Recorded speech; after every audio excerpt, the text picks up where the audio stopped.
RCF.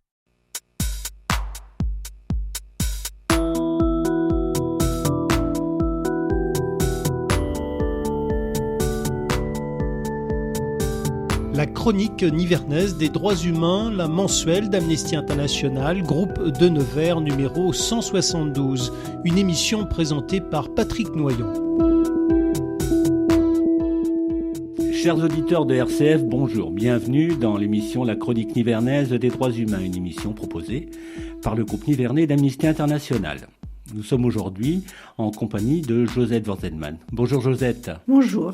Alors nous avons abordé un dossier assez complet pendant plusieurs semaines consacré à l'eau. Dans une première émission, nous avions fait le point sur la situation de l'eau et du système hydrique dans notre département. Ensuite, nous avions reçu Lucien de Chaupry qui nous avait parlé de son combat pour redonner vie au ruisseau qui traverse son village.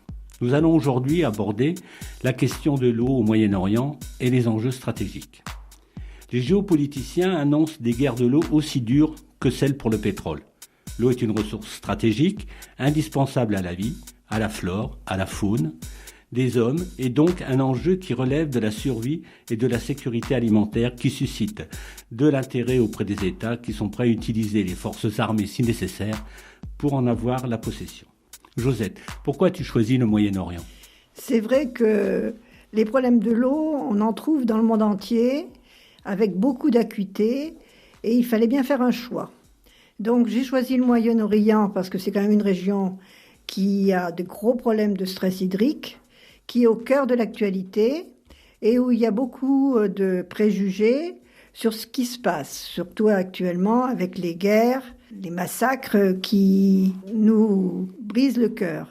Et je pense qu'il faut prendre du recul, car derrière les événements, derrière les bombardements, il y a des enjeux géopolitiques qui reposent sur la géographie. Et au lieu de s'emballer, de s'échauffer, c'est plus intéressant de regarder au plus près du territoire, au plus près de la géographie, et de regarder quelles sont les ressources vitales de ce Moyen-Orient, donc quels sont les enjeux de survie, quels sont les besoins et les ressources.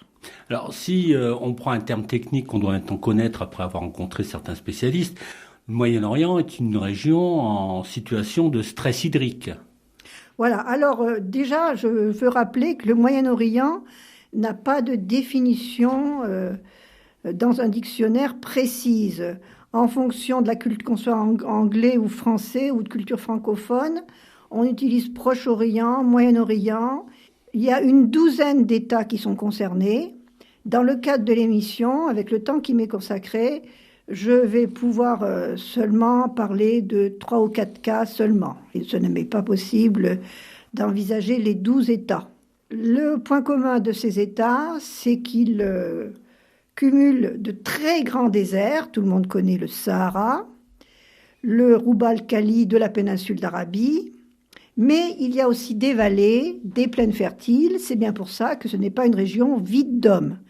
C'est même une région qui a suscité des civilisations de l'eau dans l'Antiquité célèbres, comme le croissant fertile de la Mésopotamie, le Nil et son don à l'Égypte, connu par tous nos collégiens. Et il y avait traditionnellement une agriculture pastorale qui s'arrangeait des faibles ressources hydriques. Mais la croissance démographique, les progrès démographiques dans la gestion des maladies, de l'hygiène, les progrès agricoles ont fait que c'est une population qui a beaucoup augmenté, les besoins ont beaucoup augmenté, ne sont plus du tout adaptés aux ressources hydriques. Surtout que ce sont des régions qui se sont urbanisées très très rapidement, avec des niveaux de vie parfois très élevés, et une consommation de l'eau qui peut être même supérieure à des pays riches comme celui des États-Unis. Donc on va se poser la question de savoir où sont les principales ressources aquifères, qui a accès à ces ressources et quels sont les problèmes qu'on rencontre. Très bien, ce qui va ensuite expliquer le pourquoi des stratégies qui ont été mises en place par les pays pour s'approprier l'eau. Le Moyen-Orient est encadré de mers, puisque nous avons en gros la Méditerranée, la mer Rouge, le golfe Persique, la mer Morte. Et bien sûr, une mer, c'est de l'eau salée, Alors actuellement, on a bien sûr des pratiques de désalinisation, mais jusqu'à nos jours, les habitants comptaient sur l'eau des fleuves, l'eau des nappes souterraines. Et aussi bien les fleuves que les nappes souterraines ne tiennent absolument pas compte de la géographie politique, c'est-à-dire des frontières, des États. Et c'est ce qui pose problème pour le partage des eaux. Donc, on a des très grands fleuves comme le Nil, l'Euphrate, le Tigre, et des fleuves un peu moins importants comme le Yarmouk, le Litani, par exemple, mais qui sont localement très importants. Et enfin, des nappes souterraines qui se trouvent principalement dans la région palestinienne, en Cisjordanie et à Gaza. Quelle situation vas-tu nous expliquer un peu plus clairement maintenant ? Je vais d'abord resituer dans le contexte du droit international sur l'eau. L'eau, pendant très très longtemps, a été considérée un peu comme un don de Dieu, et donc avec un accès libre aux propriétaires des terrains, des territoires.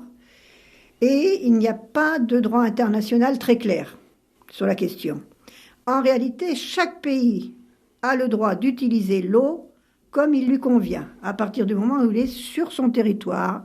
Et ce qui fait que pour un fleuve, eh bien, les pays qui sont à l'amont du fleuve, à partir de la source, sont favorisés, puisque par exemple, ils peuvent faire des barrages, alors que les pays qui sont en aval sont dépendants de ce qui a été pris, pompé, plus tôt. Donc un pays peut interdire, enfin en tout cas peut limiter l'apport d'eau aux pays voisins en construisant sur son territoire des barrages, par exemple. En toute légalité. Et c'est ce que nous faisons aussi, c'est la loi qu'on suit en France aussi.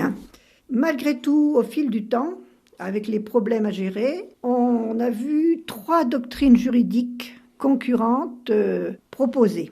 Alors bien entendu, les pays qui sont à l'amont des fleuves ou qui ont les nappes souterraines sur leur propre territoire sont partisans du statu quo, c'est-à-dire la souveraineté territoriale absolue. On est chez soi, on fait ce qu'on veut avec l'eau. Ça n'arrange pas les pays qui sont en aval, qui invoquent l'intégrité territoriale absolue. Le mot intégrité change tout.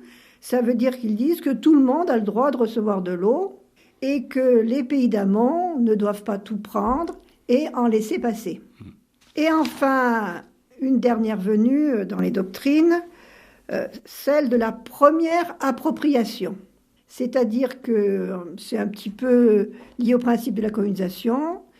La première utilisation, par exemple, les Israéliens vont dire c'est nous qui avons su utiliser, mettre au point des techniques de pompage, d'irrigation pour utiliser l'eau.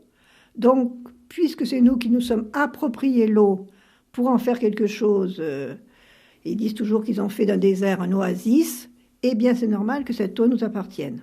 Donc c'est 3 doctrines différentes, en sachant que c'est quand même la première, c'est-à-dire on fait ce qu'on veut chez soi, qui est la plus utilisée. Pour ce qui est d'Israël et de ses voisins, l'histoire des ressources hydriques s'est construite autour du Jourdain, qui est le fleuve qui traverse 4 pays, le Liban, la Syrie, les territoires palestiniens, et donc Israël et la Jordanie. L'histoire s'est construite à travers ce fleuve.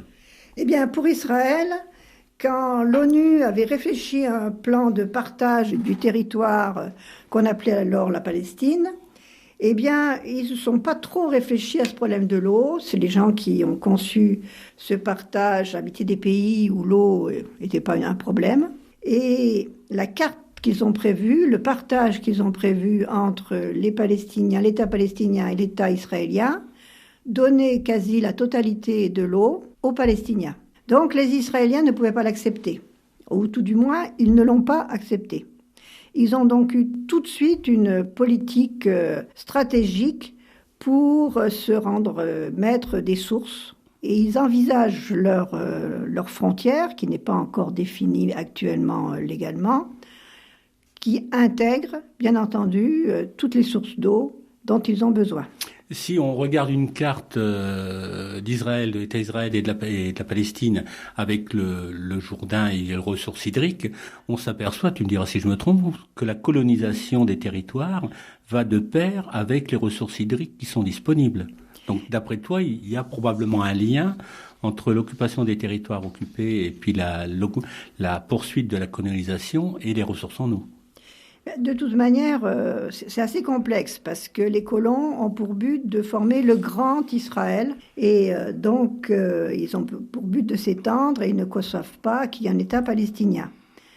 Mais bien entendu, quand ils s'installent quelque part, vu qu'ils veulent un niveau de vie élevé avec piscine, salle de bain, agriculture de primeur, etc., il leur faut beaucoup d'eau.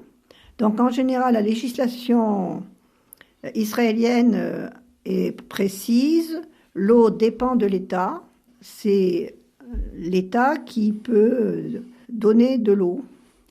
Résultat, les colons et les Israéliens ont accès très très largement à l'eau, et ce qui leur permet d'avoir un train de vie élevé et d'être un très très grand consommateur d'eau.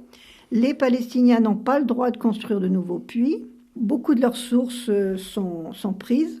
Et alors qu'on a dit que 90% de l'eau se trouve en territoire palestinien, l'eau utilisée à 80% utilisée par les Israéliens. Et si on remonte dans l'histoire de cette contrée, déjà sous la guerre des 6 jours en 67, le conflit de la guerre des 6 jours est directement lié à l'eau. Les voisins d'Israël entamaient de leur côté des travaux de détournement du Jourdain. Et à la fin du conflit, l'État hébreu contrôle la moitié de la vallée du Jourdain. Voilà, c'est-à-dire que les Israéliens avaient commencé à détourner l'eau du bassin du Jourdain depuis le lac de Tibériade. En représailles, leurs voisins en ont fait autant. Et c'est quelque part la première guerre de l'eau, puisque les Israéliens ont bien entendu détruit les barrages qui avaient pu se faire de l'autre côté. Très bien. Donc là, la question de l'eau s'inscrit donc très tôt dans l'histoire du conflit israélo-palestinien. Et comme tu dis, c'est l'une des premières guerres de l'eau qui a pu avoir lieu. Donc nous allons faire une petite pause musicale en écoutant une chanson que je vous propose d'écouter qui s'appelle « Une vie de moins » du groupe toulousain Zebda. Alors c'est une chanson qui avait fait polémique à l'époque puisqu'elle parlait déjà du conflit israélo-palestinien, mais j'ai tenu à ce qu'on puisse l'écouter parce qu'au-delà de ce conflit, elle aborde au-delà des différents partis la problématique universelle de l'homme qui aspire simplement à vivre libre dans son pays. Donc Une vie de moins par le groupe Zebda. Je suis né dans un pays qui n'existe pas. Je suis né sur une terre qui n'est plus à moi. Une terre occupée, une terre piétinée, une terre autonome sur le papier. Je suis né sous les you-you et les cris de joie. Je suis né après bien d'autres dans le camp trop étroit. La mer était ma frontière, mon sanctuaire. Pour oublier les colons, le blocus et la misère. J'ai grandi bercé au son des récits de l'exil. J'ai grandi au creux des vies suspendu à un fil. Le fil d'un espoir tenace dans l'impasse. Un jour oui la tête haute, nous aurons notre place. Nous aurons notre place. Nous aurons notre place.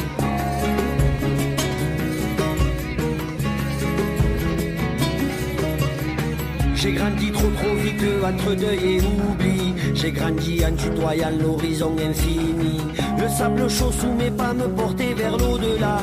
Je serai si grand, si fort, on ne verra que moi. J'ai vécu à Gaza sans jamais en sortir. J'ai vécu de jour en jour sans remords ni soupir. Malgré les barbelés, le couvre-feu, les blindés, j'ai chéri au fond de moi le rêve d'en échapper. Le rêve d'en échapper. Le rêve d'en échapper.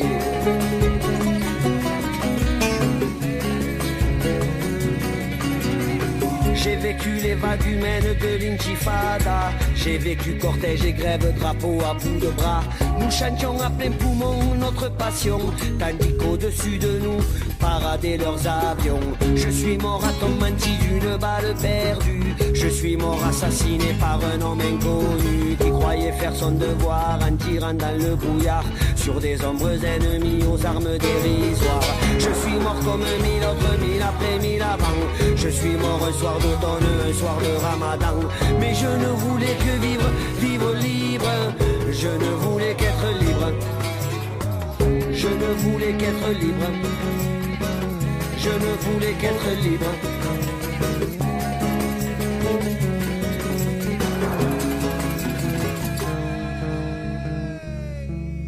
Chers auditeurs, vous êtes sur RCF à l'écoute de l'émission La Chronique Nivernaise des droits humains. Nous sommes aujourd'hui en compagnie de Josette qui nous parle des conflits liés à l'eau, notamment dans la région du Proche-Orient. Josette, continue ton propos, notamment, je crois, au sujet des Bédouins. Je voulais juste préciser que la vallée du Jourdain, qui est une des régions les plus fertiles de Palestine, est quasi intégralement sous contrôle militaire, juridique et politique israélien, et qu'on voit beaucoup de colonies s'étendre. Le résultat, c'est que ces Bédouins, 15 000 Bédouins installés dans la vallée, sont la cible d'expulsion. Actuellement, j'ai vu que Amnesty International, la CIMAD, faisait des campagnes pour appeler que les gens soient au courant de leur triste sort. Et leurs terres agricoles sont confisquées au profit des colons. Et donc on voit bien que ce problème de l'eau, c'est très concret pour les gens qui habitent sur place et qui voient leur maison détruite, qui n'ont pas accès à l'eau. Et sans eau, on sait qu'on ne peut rien faire. C'est d'autant plus, pas paradoxal, mais c'est d'autant plus difficile à concevoir que pendant des siècles, ce pays a pu gérer quand même, avec bon gré, mal gré, gérer l'eau de façon homogène ou harmonieuse en tout cas. La population, la croissance démographique explique, et puis bien entendu la situation occupant-occupé. Et les disparités économiques également. Les disparités, et puis bien entendu quand un pays occupe l'autre, il ne peut pas y avoir des droits égaux. Maintenant, tu voudrais nous parler de la Turquie. De la Turquie, ok. Alors la Turquie, qui est aussi au centre de l'actualité actuellement, eh bien la Turquie, position carrefour entre l'Asie et l'Europe, et elle a une position très intéressante pour elle, puisque c'est un pays d'amont pour deux fleuves très importants de cette région, le Tigre et l'Euphrate. L'Égypte, dans cette région, est une puissance régionale, c'est une puissance importante, on le sait actuellement, elle occupe l'actualité. Elle est importante par son nombre d'habitants, par son développement économique et par sa puissance militaire. Et elle a comme voisins la Syrie et l'Irak, qui, comme nous le savons actuellement, sont des pays qui souffrent atrocement. Or, ces deux pays, la Syrie et l'Irak, dépendent en partie de la Turquie pour leur approvisionnement en eau. Le Tigre et l'Euphrate prennent leur source en Anatolie, c'est-à-dire en Turquie, dans une région où habitent les Kurdes. Et vous le savez, les Kurdes et les Turcs ont une histoire très très compliquée. Les Turcs jouent de la carotte et du bâton. La carotte, c'est justement faire des barrages, stocker l'eau pour pouvoir développer cette région pour les Kurdes et ainsi avoir de meilleures relations avec eux.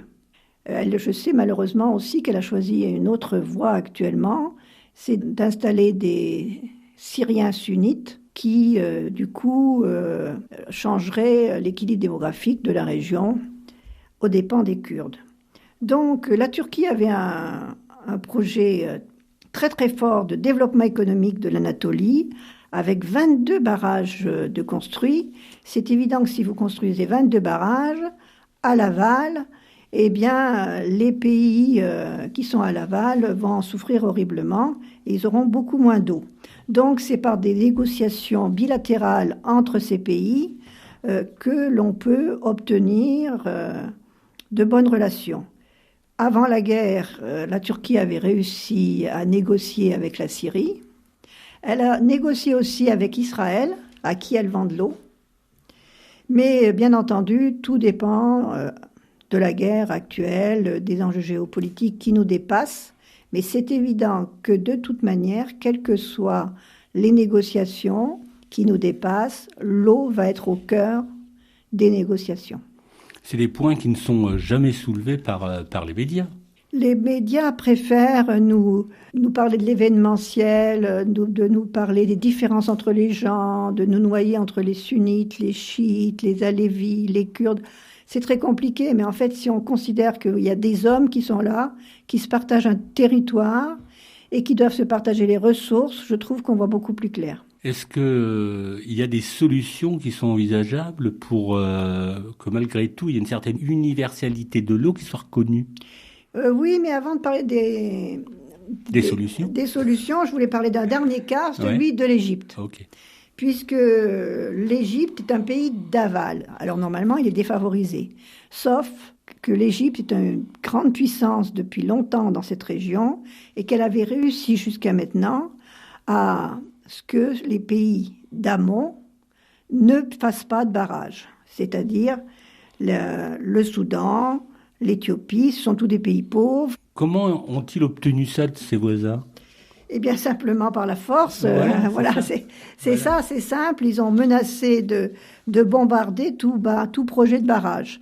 Donc, bien entendu, et jusqu'à maintenant, c'était des pays qui n'avaient absolument pas le pouvoir économique et militaire de l'Égypte et qui pouvaient rien faire. Le Soudan a essayé. On sait qu'actuellement, c'est catastrophique au Soudan. La famine est déclarée. Donc, là encore, c'est un pays où il faudra que le pays favorisé, par sa force, accepte de tenir compte des besoins de pays plus pauvres, comme le Soudan ou l'Éthiopie. Donc on peut imaginer qu'il peut y avoir un certain intérêt à maintenir ces pays dans une certaine pauvreté, en tout cas à ne pas les aider à évoluer ou à dépasser le statut qu'ils ont actuellement. Eh bien, le développement économique de ces pays passerait automatiquement par l'utilisation de beaucoup plus d'eau. C'est évident que pour avoir une meilleure agriculture, pour industrialiser, il faudrait plus d'eau, donc il faudrait plus de partage. Mais les scientifiques sont là, les scientifiques, les agronomes, les spécialistes travaillent et cherchent, ils savent que c'est un problème numéro 1, ce problème de l'eau, et ils cherchent comment recycler l'eau polluée, ils cherchent comment désaliniser l'eau de mer, qui est quand même, on en a beaucoup, et ils cherchent comment ne pas gaspiller. Et ces recherches ont de très bons résultats. Le gaspillage de l'eau est là-bas également aussi important. Malgré qu'elle soit rare et précieuse, il y a quand même du gaspillage qui se fait. Alors le gaspillage a plusieurs raisons. Il y a le fait qu'une partie de la population, par exemple, pas mal d'Israéliens sont issus de pays européens qui n'avaient pas de problème d'eau, donc ils ne sont pas sensibilisés, ils n'ont pas cette culture de l'eau. Il faut donc qu'ils soient éduqués, sensibilisés à ce problème. Deuxième problème, des pays comme l'Arabie Saoudite, par exemple, les Émirats Arabes Unis, ont beaucoup d'argent et donc ils veulent vivre sur un train de vie très élevé. Ils veulent aussi être en autosuffisance alimentaire, donc faire leurs propres légumes. Ils font du blé en plein désert. Donc c'est incompatible avec leur climat normalement. Alors, tout à l'heure, on avait commencé à parler un peu des éventuelles solutions, des actions qui seraient possibles de mener. Alors, déjà, premier point, ne pas se faire la guerre, c'est-à-dire négocier. Alors, le mieux, ce serait sous l'égide de l'ONU. Deuxième solution, c'est des négociations bilatérales entre les pays concernés. Ensuite, il y a des techniques actuellement mises au point qui sont très... Par exemple, les Israéliens ont dit que dans 15-20 ans, ils pourraient être autosuffisants au niveau de l'eau grâce à leurs nouvelles techniques de désalinisation, d'irrigation au goutte à goutte. Il y a des techniques vraiment révolutionnaires. Et il y a aussi le choix de semences qui sont moins demandeuses d'eau. Sur le plan technique, apparemment, les agronomes sont très optimistes.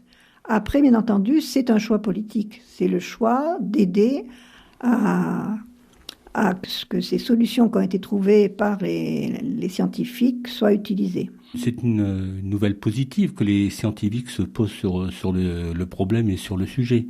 On a vu la même conclusion par rapport au traitement des ruisseaux et de l'eau dans la précédente émission avec notre ami Lucien. On a vu également cette conclusion sur la toute première, sur le réseau hydrique. Mais ça ne résout pas le problème complexe que peut être l'eau.